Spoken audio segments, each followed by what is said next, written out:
Okay, so I'm filming this for somebody who needs to be able to do the hold that I'm going to show at the end of the video, but I'm going to talk a little bit about why I generally want to give this in the first place.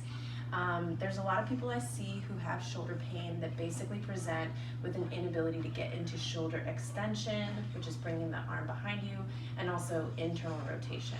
So think about like if you were going to try to reach your hand up your back, if you know on one side you're worse than the other, this could be for you.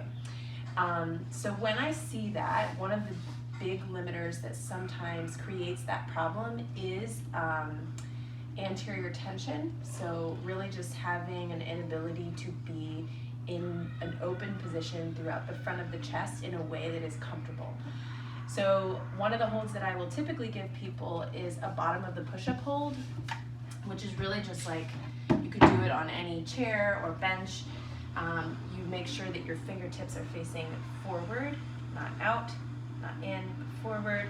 And then you want to get down to the bottom of the hold and make sure that the forearm is stacked over the wrist as opposed to being behind it, which is definitely tough for some people, but can be really useful to work up to being able to do.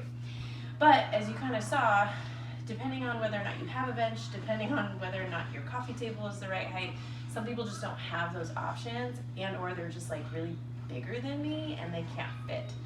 So this is another version of an isometric hold that I like to create some anterior openness, and we're gonna do it with the chairs. So basically, you get two chairs that are about similar heights.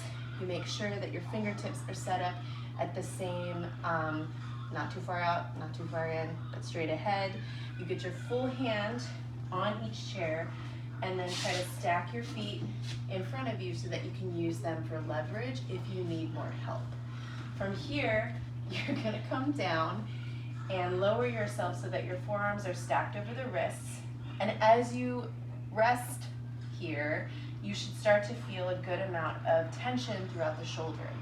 Now, it shouldn't feel like you are ripping anything off the bone, so if you aren't really sure and you hold and you come back up, you can check to see whether or not you feel better. And generally people do, even though being down in the stretch is not something that's gonna feel necessarily great.